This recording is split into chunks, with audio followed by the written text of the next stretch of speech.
Assalamu alaikum बच्चों. My name is Mohammad Abbas and welcome to Pen gravity.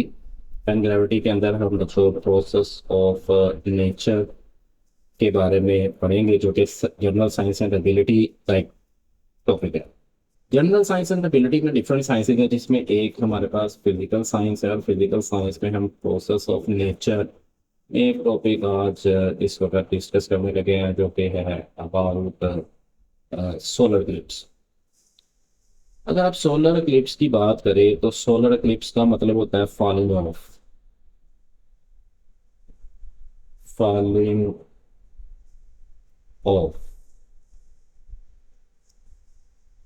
तो solar Eclipse में जो होता ये है कि जो चांद होता है वो जमीन के और सूरज और जमीन के दरमियान में आ जाता है.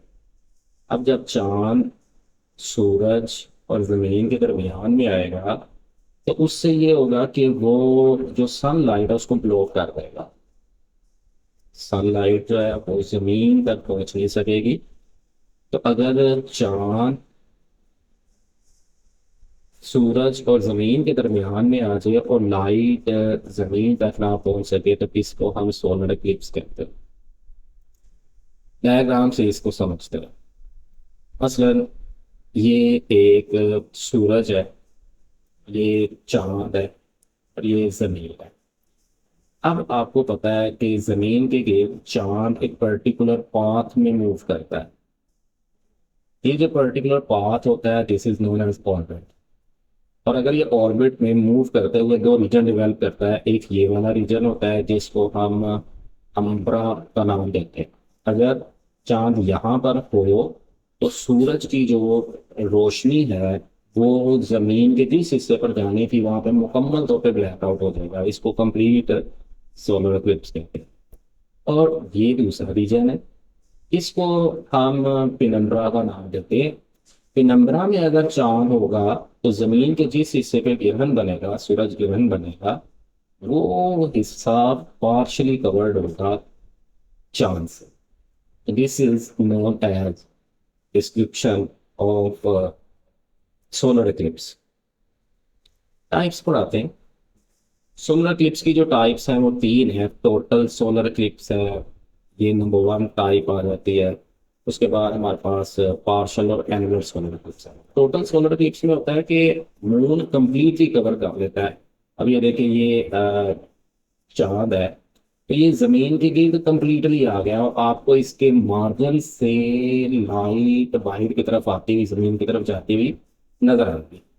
तो इस तरह से ये चांद जो है वो सूरज को कंप्लीटली कवर कर लेता है, जमीन के ऊपर टोटल ब्लैकआउट हो जाता है. So this is known as number one total solar eclipse या अम्ब्रल सोलर एक्लिप्स इसको कहते हैं. दूसरा नंबर पर हमारे पास है पार्शियल सोलर एक्लिप्स. जैसा कि उसका नाम इंडिकेट कर रहे थे ये पार्शियली होता है. ओनली पार्ट ऑफ अ सन जो है ना वो कवर होगा, बाकी वो नजर आएगा. मतलब ये वाला हिस्सा जो सूरज का है वो नजर आएगा. ये जो चांद वाला हिस्सा है ये पिनम्बरल रीजन में, इसीलिए इसे पिनम्बरल सोलर एक्लिप्स कहते हैं. तो ये सूरज को चांद ने कवर किया है लेकिन मुकम्मल नहीं कर सका. That is what is known as partial solar eclipse. और साइडों से लाइट जमीन के कुछ पर्टिकुलर रीजन में पड़ती है.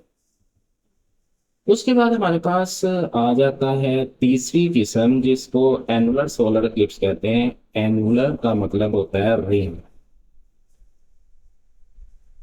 तो एनुलर सोलर इक्लिप्स में क्या होता है कि मून जो है ना वो थोड़ा दूर होता है.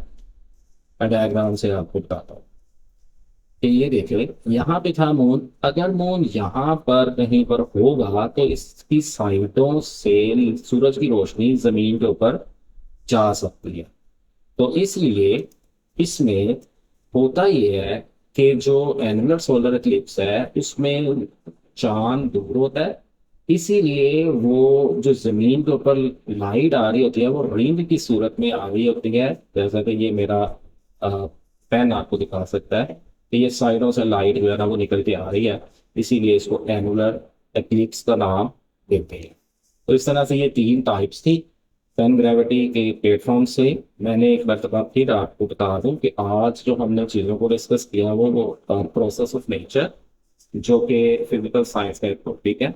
इसके अंदर हमने सोलर इक्लिप्स पर बात की कि जब चांद, सूरज और जमीन के दरमियान आ जाता है, डायग्राम से इसको समझा। इसकी टाइप्स टोटल सोलर इक्लिप्स को बात की कि जब वो कंप्लीटली कवर कर लेगा सूरज को। पार्शियल सोलर इक्लिप्स के वो साइड से लाइट को पास कर सकेगा जमीन की तरफ। और एनुलर सोलर इक्लिप्स के जब एक रिंग बनेगा, यानी सूरज दूर होने की, चांद दूर होने की वजह से वो जो एक्लिप्स होगा, इसको हम एनुलर सोलर इक्लिप्स कहते हैं। तो ये बच्चों पेन ग्रेविटी के प्लेटफॉर्म से एक टॉपिक था सोलर इक्लिप्स का फिजिकल साइंस में। अल्लाह हाफिज।